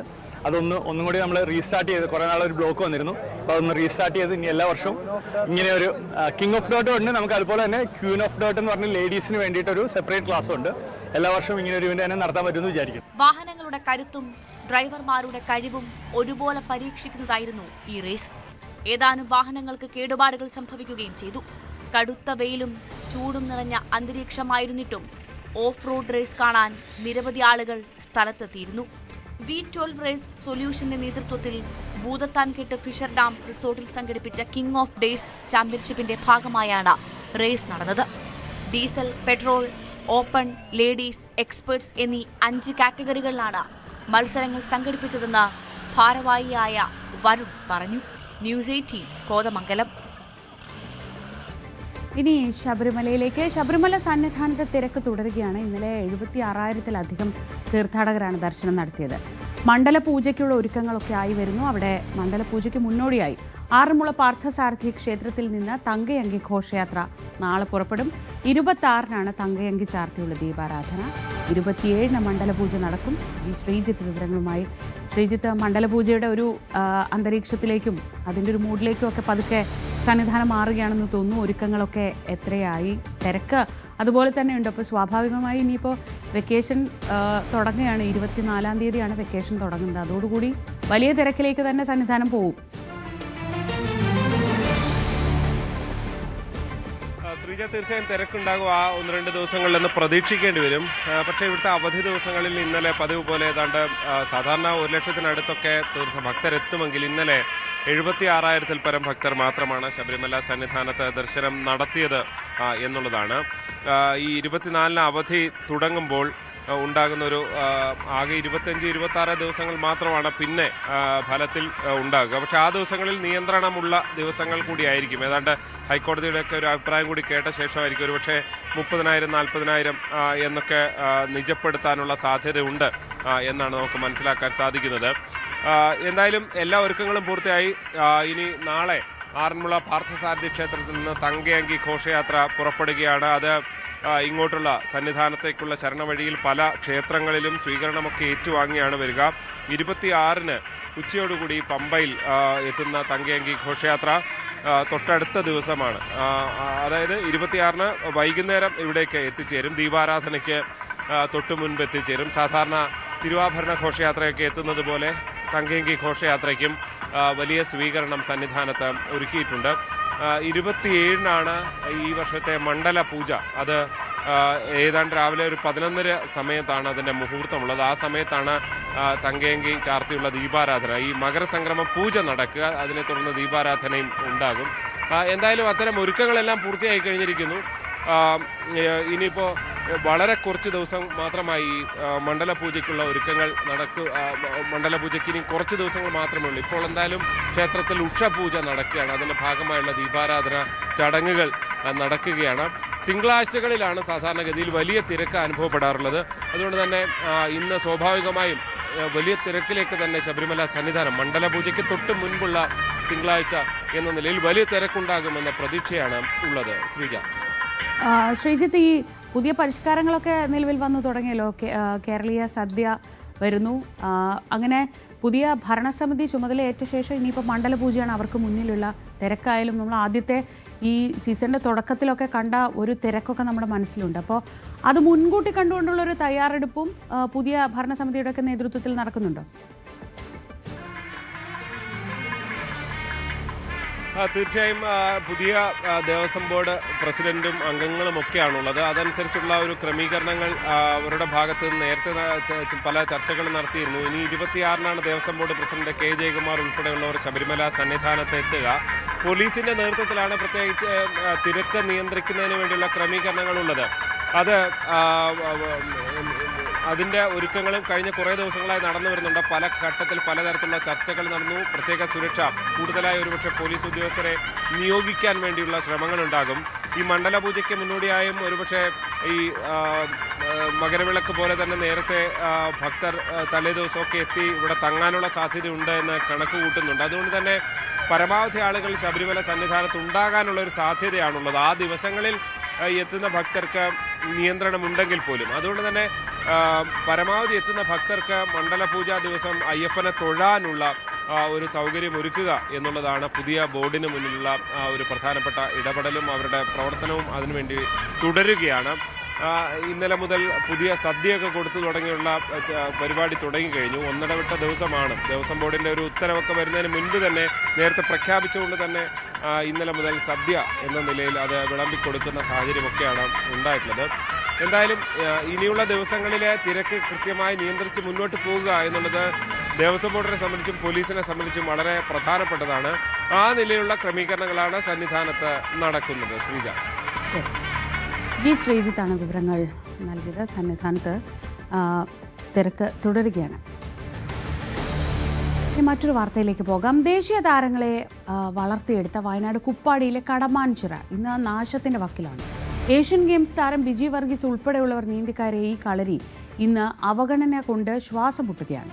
സംസ്ഥാന മത്സരങ്ങൾക്കടക്കം വേദിയായ ഈ ചിറ ഇന്ന് സാമൂഹ്യവിരുദ്ധരുടെ താവളമാണ്. നഗരസഭ ഏറ്റെടുക്കാൻ തയ്യാറായെങ്കിലും സ്പോർട്സ് കൗൺസിലിന്റെ നിലപാട് ഇവിടെ നവീകരണ പരിപാടികൾക്കൊക്കെ തടസ്സമാവുകയാണ്. നിരവധി ദേശീയ താരങ്ങളെ വാർത്തെടുത്ത ജില്ലയിലെ കടമാഞ്ചിറ നീന്തൽക്കുളം ഇന്ന് നാശത്തിന്റെ വക്കിലാണ്. വയനാട്ടിലെ സുൽത്താൻ ബത്തേരിയിൽ നിന്നും 2 കിലോമീറ്റർ അകലെ കുപ്പാടിയിൽ സ്ഥിതി ചെയ്യുന്ന പ്രകൃതിദത്ത നീന്തൽക്കുളമാണ് അവഗണന നേരിടുന്നത്. 2010 ചൈനയിൽ നടന്ന ഏഷ്യൻ ഗെയിംസിൽ പങ്കെടുത്ത ബിജി വർഗീസ് ഉൾപ്പെടെയുള്ള 13ഓളം നീന്തൽ താരങ്ങളാണ് ഈ ചിറയിൽ നീന്തി ദേശീയ തലത്തിലേക്ക് ഉയർന്നത്. 60 മീറ്റർ നീളവും 33 മീറ്റർ വീതിയുമുള്ള ചിറയുടെ നീളം മത്സരങ്ങൾക്ക് വേണ്ടി 50 മീറ്ററായി കുറച്ചു. ഡ്രസ്സിംഗ് റൂം, ടോയ്ലറ്റ് സൗകര്യങ്ങളും ഒരുക്കി. 2 തവണ സംസ്ഥാന അക്വാറ്റിക് ചാമ്പ്യൻഷിപ്പ് ഈ ചിറയിൽ നടന്നിട്ടുണ്ട്. അങ്ങനെ നിരവധി സംസ്ഥാന ദേശീയ അവാർഡുകളുടെ പിറവിക്കും ഈ ചിറ സാക്ഷിയായി. എന്നാൽ ഇന്ന് ഇവിടം സാമൂഹ്യ വിരുദ്ധരുടെ താവളമായി മാറിയിരിക്കുകയാണെന്ന് സമീപവാസികൾ പറയുന്നു. ഇന്നിപ്പോൾ ഇത് സാമൂഹ്യ വിരുദ്ധരുടെ ഒരു കേന്ദ്രമായിട്ട് മാറിയിരിക്കുകയാണ്. ഇതൊരു നാഥനില്ലാ കളരിയാണ്. മുനിസിപ്പാലിറ്റിയോട് ആവശ്യപ്പെടുമ്പോൾ അവർ പറയുന്നത് സ്പോർട്സ് കൗൺസിലിൻ്റെ കീഴിലാണ്. സ്പോർട്സ് കൗൺസിൽ വിട്ടുകൊടുക്കുകയാണ് മുനിസിപ്പാലിറ്റി ഫണ്ട് വയ്ക്കാമെന്നാണ് പറഞ്ഞിരിക്കുന്നത്. പക്ഷേ ഇത് വിദേശത്തു നിന്നടക്കമുള്ള ആളുകളൊക്കെ വൈകുന്നേരങ്ങളിൽ ഇവിടെ വന്ന് കാണുന്നുണ്ട്. ടൂറിസ്റ്റിന് പറ്റിയൊരു സ്ഥലം കൂടിയാണിത്. ആ രീതിയിൽ പോലും ഈ ഒരു പിന്നോക്ക ജില്ലയായ വയനാടിനൊരു മുതൽക്കൂട്ടാക്കി മാറ്റാവുന്നതാണ്. സംസ്ഥാന സർക്കാർ ഇതിന് ഒരു ശക്തമായ നടപടിയെടുത്ത് ഈ കടമാഞ്ചിറ രക്ഷപ്പെടുത്തണം എന്നുള്ളത് തന്നെയാണ് ഞങ്ങൾക്ക് നാട്ടുകാരെന്ന നിലയിൽ പറയാനുള്ളത്. കടമാഞ്ചിറ നവീകരിക്കുന്നതുമായി ബന്ധപ്പെട്ട് സർക്കാരിലേക്ക് പ്രൊജക്ട് സമർപ്പിച്ചിട്ടുണ്ടെന്നാണ് ജില്ലാ സ്പോർട്സ് കൗൺസിൽ പറയുന്നത്. എന്നാൽ വർഷങ്ങൾ കഴിഞ്ഞിട്ടും തീരുമാനം ആയില്ല. സുൽത്താൻ ബത്തേരി നഗരസഭ ചിറ സംരക്ഷിക്കാൻ മുന്നോട്ട് വന്നെങ്കിലും സ്പോർട്സ് കൗൺസിൽ വിട്ടു നൽകാൻ തയ്യാറായില്ല. ഇവിടെ നീന്തൽ പരിശീലിക്കുന്നവർക്ക് ഏത് സാഹചര്യത്തിലുള്ള നീന്തൽക്കുളത്തിലും നീന്താൻ കഴിയുമെന്നും നീന്തൽ പരിശീലനത്തിന് ഏറ്റവും അനുയോജ്യമായ ചിറയാണ് കടമാഞ്ചിറയെന്നും മുൻ ദേശീയ നീന്തൽ താരവും അധ്യാപികയുമായ ബിജി വർഗീസ് പറഞ്ഞു. കടമാഞ്ചിറയുടെ ഇപ്പോഴത്തെ അവസ്ഥ വളരെ ദയനീയമായ അവസ്ഥയാണ്. വയനാട് ജില്ലയിൽ മറ്റൊരു പരിശീലന കേന്ദ്രം ഇപ്പോഴും ഇല്ല, പണ്ടുമില്ല. എന്നാൽ പണ്ടത്തെ കാലത്ത് നാച്ചുറലായിട്ട് ഫ്ലോ ഉണ്ടായിരുന്ന സമയത്ത്, ഒഴുക്കുണ്ടായിരുന്ന സമയത്ത് നല്ല രീതിയിൽ പരിശീലനം നടത്തിക്കൊണ്ടിരുന്ന ഒരു സെൻറ്റർ ഇപ്പോൾ ആരും തന്നെ തിരിഞ്ഞു നോക്കാത്ത അവസ്ഥയിൽ നശിച്ചുകൊണ്ടിരിക്കുകയാണ്. നീന്തൽക്കുളത്തിന്റെ നവീകരണത്തിന് സർക്കാർ തലത്തിൽ നടപടി ഉണ്ടാകണമെന്നാണ് ആവശ്യം. ജയരാജ് ബത്തേരി, ന്യൂസ് 18 വയനാട്. ടെറസിന് മുകളിൽ പലതരം ചെടികൾ വളർത്തുന്നതൊക്കെ നമ്മൾ കണ്ടിട്ടുണ്ട്. പച്ചക്കറി കൃഷിയൊക്കെ കണ്ടിട്ടുണ്ട്. ഇപ്പോൾ ചട്ടുകളിൽ കൈതച്ചക്കകൾ വളർത്തി നോർത്ത് കാരശ്ശേരി ഗ്രീൻ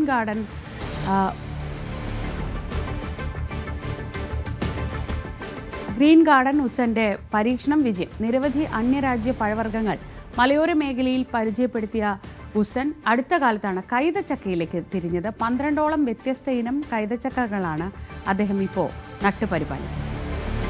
ചെടികളും പച്ചക്കറികളും നട്ടുപിടിപ്പിക്കുന്നത് പോലെ വീട്ടുമുറ്റത്തും ടെറസിന് മുകളിലും ചട്ടികളിൽ കൈതച്ചക്കയും നട്ടുപിടിപ്പിച്ച് വിളവെടുക്കാമെന്ന് തെളിയിച്ചിരിക്കുകയാണ് നോർത്ത് കാരശ്ശേരിയിലെ ഗ്രീൻ ഗാർഡൻ ഉസൻ. തന്റെ വീട്ടുമുറ്റത്തും ടെറസിന് മുകളിലും നഴ്സറിയിലുമൊക്കെയായി നിരവധി ഇനം കൈതച്ചക്കകളാണ് ഇദ്ദേഹം ചട്ടികളിൽ നട്ടുപിടിപ്പിച്ച് വിളവെടുക്കുന്നത്. ഒരു 4 വർഷം മുമ്പാണ് എനിക്ക് ഈ മെക്സിക്കൻ ജയന്റ് എന്ന് പറഞ്ഞ പൈനാപ്പിളിൻ്റെ 4 തൈ കിട്ടിയത്. അപ്പോൾ അത് ഞാൻ ഒരു പരീക്ഷണം പോലെ പോട്ടിൽ വളർത്തി നോക്കി. അപ്പോൾ അതിൽ ശരിക്കും 7 കിലോ ഒക്കെ തൂക്കം വരേണ്ടതാണ് ഈ വലിയ പൈനാപ്പിൾ. പോട്ടിലായപ്പോൾ 4, 5, 3 അങ്ങനെ ആ ഒരു രൂപത്തിലാണ് ഇപ്പോൾ ഇതുവരെ കിട്ടിയിട്ടുള്ളത്. പിന്നെ അതിൻ്റെ കൂടെ തന്നെ മെഡൂസ, ആൻപുള്ള്, MD2 തുടങ്ങിയ മക്കൾ കൂന്താണി ഇങ്ങനെ തുടങ്ങിയിട്ടുള്ള ഒരു 10ഓളം ഇനം പൈനാപ്പിൾ വേറെയും വളർത്തുന്നുണ്ട്. ഇപ്പോൾ ഇതൊരു ടെറസിൽ ഒരു 5 സ്ഥലത്തായിട്ടാണ് വളർത്തുന്നത്. ഇതുപോലെ ഒരു 100-ലധികം 120 ഒക്കെ തൈകളുണ്ട്. ഇപ്പോൾ മാസത്തിൽ 2 വീതം പഴങ്ങളൊക്കെ കിട്ടും. പിന്നെ ഇഷ്ടംപോലെ തൈകളും കിട്ടും. നിരവധി അന്യരാജ്യ പഴവർഗ്ഗങ്ങൾ മലയോര മേഖലയിൽ പരിചയപ്പെടുത്തിയ ഉസൈൻ അടുത്ത കാലത്താണ് കൈതച്ചക്കയിൽ പരീക്ഷണം നടത്തുന്നത്. 12ഓളം ഇനം കൈതച്ചക്കകളാണ് ഇദ്ദേഹം നട്ടുപരിപാലിക്കുന്നത്. മെക്സിക്കൻ ജയന്റ്, ഹാർട്ട്സ്പുൾ, മെഡൂസ, മക്കൾ കൂന്താണി, MB2 എന്നിവയാണ് ഇതിൽ പ്രധാനമായവ. മെക്സിക്കൻ ജയന്റ് ഇനത്തിൽപ്പെട്ട കൈതച്ചക്ക പൂർണ്ണ വളർച്ചയെത്തിയാൽ 7 കിലോ വരെ തൂക്കമുണ്ടാകും. സാധാരണ നാടൻ കൈതച്ചക്കയേക്കാൾ മധുരമുണ്ടാകും എന്നതാണ് മറ്റൊരു പ്രത്യേകത. ഹാൻഡ്പുൾ ഇനത്തിൽപ്പെട്ട കൈതച്ചക്ക പഴുത്താൽ മുറിക്കാതെ തന്നെ കൈകൊണ്ട് അടർത്തിയെടുത്ത് കഴിക്കാനാകും. മെഡൂസ ഒരു ചെടിയിൽ തന്നെ ഒന്നിനോടൊന്ന് ഒട്ടിച്ചേർന്ന് നിരവധി ഫലങ്ങൾ ഉണ്ടാവുമെന്ന പ്രത്യേകതയുമുണ്ട്. അത്യാവശ്യത്തിന് വെള്ളവും വളവും നല്ല വെയിലും ലഭിച്ചാൽ 1 വർഷം കൊണ്ട് മെക്സിക്കൻ ജയന്റ് കായ്ച്ചു തുടങ്ങും. ഈ ഇനത്തിൽപ്പെട്ട കൈതച്ചക്കകൾ നമ്മുടെ സാധാരണ വിപണികളിൽ ലഭ്യമല്ല. പക്ഷേ ഇപ്പോൾ നിരവധി ആളുകൾ ഇതിന്റെ തൈ അന്വേഷിച്ചെത്തുന്നുണ്ടെന്നും കൂടുതലും ഓൺലൈനിലൂടെയാണ് തൈകൾ വിറ്റഴിക്കുന്നതെന്നും ഉസൈൻ പറയുന്നു. ന്യൂസ് 18 മുക്കം. മഹാരാഷ്ട്ര തദ്ദേശ തെരഞ്ഞെടുപ്പിൽ മഹാസഖ്യത്തിന് വൻ തിരിച്ചടി. 288 തദ്ദേശ സ്ഥാപനങ്ങളിൽ 207 BJP നയിക്കുന്ന മഹായുതി സഖ്യം തൂത്തുവാരി. മഹാസഖ്യത്തിന്റെ പ്രകടനം വെറും 44 സീറ്റിൽ ഒതുങ്ങി. വിവരങ്ങളുമായി ER രാകേഷ് ചേരുന്നു.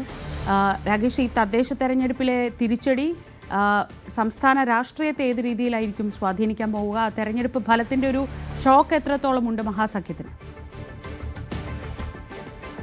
ശ്രീജ, 2024 ലോക്സഭാ തെരഞ്ഞെടുപ്പിന് ശേഷം മഹാസഖ്യത്തിന് മഹാരാഷ്ട്രയിൽ വലിയ തിരിച്ചടിയാണ്. കാരണം 2024 ലോക്സഭാ തെരഞ്ഞെടുപ്പിൽ വലിയൊരു തിരിച്ചുവരവ് മഹാസഖ്യം നടത്തിയിരുന്നു. 48 ലോക്സഭാ സീറ്റുകളിൽ 30 ജയിച്ചത് മഹാസഖ്യമായിരുന്നു. പക്ഷേ തൊട്ടടുത്ത മാസങ്ങളിൽ നടന്ന നിയമസഭാ തെരഞ്ഞെടുപ്പിൽ അതല്ലായിരുന്നു സംസ്ഥാനത്തിൻ്റെ ചിത്രം. 288 അംഗ നിയമസഭയിൽ ഏതാണ്ട് 235 സീറ്റെന്ന് മഹായുതി സഖ്യം, BJPയും ശിവസേനയും ഒക്കെ ഉൾപ്പെടുന്ന മഹായുതി സഖ്യം നേടി. ഇപ്പോൾ വീണ്ടും തദ്ദേശ തെരഞ്ഞെടുപ്പ് ഫലം കൂടി പുറത്തു വരുമ്പോൾ വലിയ വിജയം നേടിയിരിക്കുകയാണ് മഹായുതി സഖ്യം. അതായത് മുനിസിപ്പൽ കൗൺസിൽ, ഒപ്പം തന്നെ നഗർ പഞ്ചായത്ത് എന്നിവിടങ്ങളിലേക്കാണ് ഇപ്പോൾ 2 ഘട്ടങ്ങളിലായി വോട്ടെടുപ്പ് നടന്നത്. അതിൽ തന്നെ 288 തദ്ദേശ സ്ഥാപനങ്ങളിലേക്ക് നടന്ന തെരഞ്ഞെടുപ്പ് ഫലം നോക്കുമ്പോൾ 207 വിജയിച്ചിരിക്കുന്നത് മഹായുതി സഖ്യമാണ്. പാർട്ടി തിരിച്ചുള്ള കണക്ക് നോക്കുകയാണെങ്കിൽ BJP വലിയ നേട്ടം ആണിപ്പോൾ ഉണ്ടായിരിക്കുന്നത്. 117 ഇടങ്ങളിൽ അവർ വിജയിച്ചു. ഏക്നാഥ് ഷിൻഡെയുടെ ശിവസേന 53 ഇടങ്ങളിൽ വിജയിച്ചു. NCP അജിത് പവാർ വിഭാഗം 37 ഇടത്ത് വിജയിച്ചു. എന്നാൽ മഹാസഖ്യത്തിൻ്റെ കണക്കുകളിലേക്ക് വരികയാണെങ്കിൽ മോശം പ്രകടനമാണ്. 44 ഇടത്ത് മാത്രമേ അവർക്ക് വിജയിക്കാൻ സാധിച്ചിട്ടുള്ളൂ. അതിൽ തന്നെ 28 ഇടങ്ങളിലും വിജയിച്ചിട്ടുള്ള കോൺഗ്രസ് ആണ്. ശരത് പവാറിന് NCP 7 ഇടങ്ങളിൽ ഒതുങ്ങിയപ്പോൾ ഉദ്ധവ് ഠാക്കറെ വിഭാഗത്തിന് 9 ഇടങ്ങൾ മാത്രമാണ് ജയിക്കാൻ സാധിച്ചിട്ടുള്ളത്. തീർച്ചയായും ഇത് മഹാരാഷ്ട്രയിൽ മഹായുതി സഖ്യത്തിന് ആത്മവിശ്വാസം നൽകുന്ന കാര്യമാണെന്ന കാര്യത്തിൽ സംശയമില്ല. കാരണം 25 വർഷത്തിനിടയിലെ ഏറ്റവും വലിയ വിജയം എന്നാണ് ഇപ്പോൾ ദേവേന്ദ്ര ഫഡ്നവിസ് വിശേഷിപ്പിച്ചിരുന്നത്. മാത്രവുമല്ല, അദ്ദേഹം മുഖ്യമന്ത്രിയാണ് ഇപ്പോൾ നിലവിൽ. ഏക്നാഥ് ഷിൻഡെ ഈ മുഖ്യമന്ത്രി കസേരയ്ക്കായി നമുക്കറിയാവുന്നതാണ്, നേരത്തെ പലതരത്തിലുള്ള അവകാശവാദങ്ങൾ ഉന്നയിച്ചതാണ്. അപ്പോൾ ഫഡ്നവിസിന് മുഖ്യമന്ത്രി കസേര അറക്കിട്ടുറപ്പിക്കുന്നത് കൂടിയാണ് ഇപ്പോൾ തെരഞ്ഞെടുപ്പ് ഫലം ഉണ്ടായിരിക്കുന്നത്. കാരണം എല്ലാ മേഖലകളിലും വലിയ മുന്നേറ്റം അവർ നടത്തിയിട്ടുണ്ട്. പ്രത്യേകിച്ച് മുംബൈ നഗരപ്രദേശം എന്ന് പറയുന്നത് ഉദ്ധവ് ഠാക്കറെ വിഭാഗത്തിൻ്റെ ശക്തി കേന്ദ്രങ്ങളാണ്. ആ മേഖലയിലൊക്കെ തന്നെ BJP വലിയ നേട്ടമുണ്ടാക്കി. ഒപ്പം തന്നെ ഏക്നാഥ് ഷിൻഡെ വിഭാഗവും നേട്ടമുണ്ടാക്കി. കാരണം സാധാരണഗതിയിൽ മുംബൈ മുനിസിപ്പൽ കോർപ്പറേഷൻ്റെ ഒക്കെ തന്നെ പരിധി വരുന്ന പ്രദേശങ്ങളൊക്കെ തന്നെ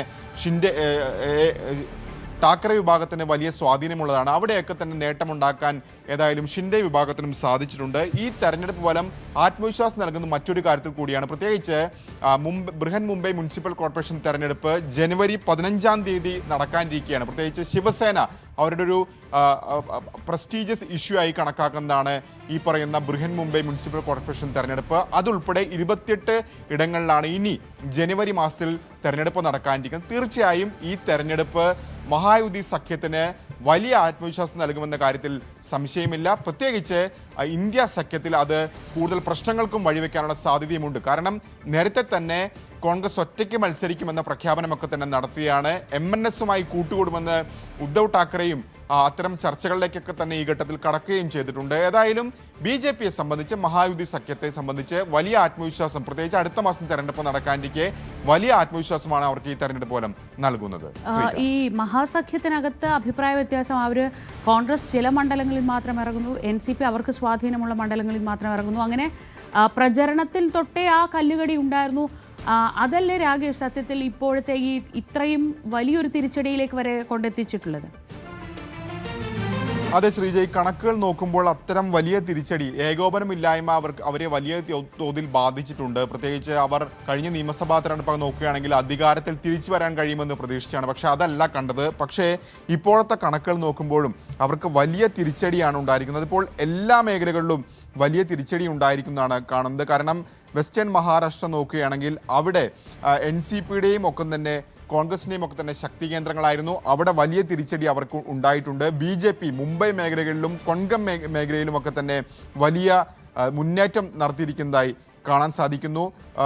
നോർത്തേൺ മഹാരാഷ്ട്ര, അത് പരമ്പരാഗതമായി BJPക്ക് ശക്തിയുണ്ട്. അവിടെയും അവർ വലിയ വിജയം നേടിയിട്ടുണ്ട്. മറാത്വാദ മേഖലയിലേക്ക് പോകുമ്പോഴും അവിടെയും വലിയ മുന്നേറ്റം BJP നടത്തിയിട്ടുണ്ട്. അങ്ങനെ സകല മേഖലകളിലും BJPയും മഹായുതി സഖ്യവും മുന്നേറ്റം നടത്തിയിരിക്കുന്നു. രാഷ്ട്രീയമായി അത് ദേവേന്ദ്ര ഫഡ്നവിസിന്റെ വിജയം കൂടിയാണെന്ന് പറയാതിരിക്കാൻ കഴിയില്ല. കാരണം അദ്ദേഹം അത് കൊണ്ട് തന്നെയാണ് കഴിഞ്ഞ 25 വർഷത്തിനിടയിലെ ഏറ്റവും വലിയ വിജയമാണിപ്പോൾ സംസ്ഥാനത്തെ തദ്ദേശ സ്ഥാപനങ്ങളിലേക്കുള്ള തെരഞ്ഞെടുപ്പിൽ ഉണ്ടായതെന്ന് പറഞ്ഞിരിക്കുന്നു. ഒപ്പം മുഖ്യമന്ത്രി കസേര കൂടി അദ്ദേഹം കൂടുതൽ അരക്കിട്ടുറപ്പിക്കുകയും ചെയ്തിരിക്കുന്നു. ഇതിനേക്കാൾ ഏറ്റവും പ്രധാനപ്പെട്ടതായി വരുന്നത് ഇത് അടുത്ത മാസം നടക്കാനിരിക്കുന്ന മുനിസിപ്പൽ കോർപ്പറേഷൻ തെരഞ്ഞെടുപ്പുകളിൽ വലിയ ആത്മവിശ്വാസം നൽകുന്നതെന്നാണ്. പ്രത്യേകിച്ച് ബൃഹൻ മുംബൈ മുനിസിപ്പൽ കോർപ്പറേഷൻ എന്ന് പറയുമ്പോൾ അത് ഏതാണ്ട് സംസ്ഥാനങ്ങളുടെ ഒക്കെ തന്നെ സമാനമായ രീതിയിൽ വലിയ ബജറ്റുകൾ കൈകാര്യം ചെയ്യുന്ന ഒരു കോർപ്പറേഷനാണ്. അത് ശിവസേനയുടെ തട്ടകമാണ് എല്ലാ കാലത്തും. 2017 ഇതിനു മുമ്പ് അവിടെ തെരഞ്ഞെടുപ്പ് നടന്ന, അതിനുശേഷം തെരഞ്ഞെടുപ്പ് നടന്നിട്ടില്ല. അപ്പോൾ വീണ്ടും ഒരു തെരഞ്ഞെടുപ്പിലേക്ക് പോകുമ്പോൾ അത് BJPക്ക് ഉണ്ടാക്കുന്ന ആത്മവിശ്വാസം വളരെ വലുതായിരിക്കും. കാരണം കഴിഞ്ഞ ലോക്സഭാ തെരഞ്ഞെടുപ്പ് നോക്കുകയാണെങ്കിൽ ഈ മുംബൈ നഗരപരിധിയിലെ മണ്ഡലങ്ങളിലൊക്കെ തന്നെ ശിവസേന, പ്രത്യേകിച്ച് ഉദ്ധവ് ഠാക്കറെ ശിവസേന അവരുടെ ആധിപത്യം ഉറപ്പിക്കുന്നതാണ് കണ്ടത്. ആ മേഖലയിലേക്കാണ് ഇപ്പോൾ വലിയ കടന്നുകയറ്റം നടത്തിയിട്ടുള്ളത്. കാരണം ഏക്നാഥ് ഷിൻഡെ പോയതിനു ശേഷവും മുംബൈ ഞങ്ങൾക്ക് നഷ്ടപ്പെട്ടില്ല എന്ന് നേതാക്കൾക്ക് പറഞ്ഞതായിരുന്നു ആ ലോക്സഭാ തെരഞ്ഞെടുപ്പ് ഫലം. പക്ഷേ കഴിഞ്ഞ നിയമസഭാ തെരഞ്ഞെടുപ്പ് ഫലം ഒക്കെ തന്നെ അതിനുശേഷം ഇപ്പോൾ നടക്കുന്ന തെരഞ്ഞെടുപ്പ് ഒക്കെ തന്നെ അതങ്ങനെയല്ല ചിത്രം എന്നുകൂടി തെളിയിക്കുകയാണ്. അതുകൊണ്ട് തന്നെ സ്വാഭാവികമായും പ്രചാരണ രീതിയിലൊക്കെ തന്നെ വലിയ മാറ്റങ്ങൾ ഇനി മഹാസഖ്യം നടത്തേണ്ടി വരും. എങ്കിൽ മാത്രമേ ഒരു ശക്തമായ പ്രകടനം കാഴ്ചവെക്കാൻ വരും തെരഞ്ഞെടുപ്പുകൾ അവർക്ക് സാധിക്കുകയുമുള്ളൂ. ശരി, വലിയ തിരിച്ചടിയാണ് മഹാസഖ്യം നേടിയത്. അതേസമയം മഹായുതിയാകട്ടെ ഏകോപനത്തോടെയുള്ള പ്രചരണവുമായി മുന്നോട്ട് പോയി അതിൻ്റെ ഒരു ഫലം അവർക്ക് തെരഞ്ഞെടുപ്പിൽ ഇപ്പോൾ കിട്ടുകയും. മറ്റു വാർത്തകൾ കൂടി നോക്കാം. മൂന്നാറിലെ ഗതാഗത കുരുക്കിന് പരിഹാരമാകുന്ന പുതിയ പാലത്തിന്റെ നിർമ്മാണം അന്തിമഘട്ടത്തിലേക്ക്. കൊച്ചി ധനുഷ്കോടി ദേശീയപാതയിൽ രാമസ്വാമി അയ്യർ ഹെഡ് വർക്ക്സ് ഡാമിന് സമീപം മുതിരപ്പുഴയാറിന് കുറുകെയാണ് പാലം നിർമ്മിക്കുന്നത്. ഈ പാലം യാഥാർത്ഥ്യമാവുന്നതോടെ മൂന്നാറിൽ സ്ഥിരമായുള്ള ഗതാഗത കുരുക്കിന് വലിയ പരിഹാരമാവുമെന്നാണ് പ്രതീക്ഷ. കൊച്ചി ധനുഷ്കോടി ദേശീയപാതയിൽ മൂന്നാർ രാമസ്വാമി അയ്യർ ഹെഡ് വർക്ക്സ് ഡാമിന് സമീപം മുതിരപ്പുഴയാറിന് കുറുകെയാണ് പുതിയ പാലം നിർമ്മിക്കുന്നത്. സംസ്ഥാന ബജറ്റിൽ ഫണ്ട് നീക്കിവെച്ചാണ് പുതിയ പാലം നിർമ്മിക്കുന്നത്. 5 കോടി രൂപയാണ് നിർമ്മാണത്തിനായി ആദ്യഘട്ടത്തിൽ വകയിരുത്തിയത്. പിന്നീട് രാജ MLAയുടെ ഇടപെടലിനെ തുടർന്ന് 1.80 കോടി രൂപ കൂടി അനുവദിച്ചു. ഇതോടെ 6.80 കോടി രൂപ പാലത്തിന്റെ പൂർത്തീകരണത്തിനായി സർക്കാർ നീക്കിവെച്ചു. പ്രധാന തൂണുകളുടെയും ഡെക്കിന്റെയും പണികൾ ഇപ്പോൾ പൂർത്തിയായി. ഇരുവശത്തുമുള്ള റോഡുകളെ ബന്ധിപ്പിക്കുന്നതിനുള്ള നിർമ്മാണവും പുരോഗമിക്കുകയാണ്. പാലം യാഥാർത്ഥ്യമാകുന്നതോടെ ടൗണിലെ കുരുക്കിൽപ്പെടാതെ വാഹനങ്ങൾക്ക് ഹൈറേഞ്ച് ക്ലബ്ബ് വഴി മൂന്നാർ ടൗണിലേക്ക് പ്രവേശിക്കാനാകും. മൂന്നാറിനോട് ചേർന്നുള്ള പോതമേട് വ്യൂ പോയിന്റിലേക്ക് ഡാമിന് മുകളിലൂടെ ചെറിയ വാഹനങ്ങൾ മാത്രമാണ് ഇപ്പോൾ പോകുന്നത്. പാലം തുറക്കുന്നതോടെ വലിയ വാഹനങ്ങൾക്കും പോതമേട് വ്യൂ പോയിന്റിലേക്ക് എത്താനാകും. പുതിയ പാലം യാഥാർത്ഥ്യമാകുന്നതോടെ മൂന്നാർ ടൗൺ നേരിടുന്ന എക്കാലത്തെയും വലിയ പ്രതിസന്ധിയായ ഗതാഗത കുരുക്കിൽ നിന്നും മോചനമാകും. ന്യൂസ് 18 മൂന്നാർ. ഇതോടെ രാവിലെയുടെ സമയം പൂർണ്ണമാവുകയാണ്. എല്ലാ പ്രേക്ഷകർക്കും ഒരു നല്ല ദിവസം ആശംസിക്കുന്നു. ഇനി നമുക്ക് പോലീസ് പെട്രോൾ കാണാം.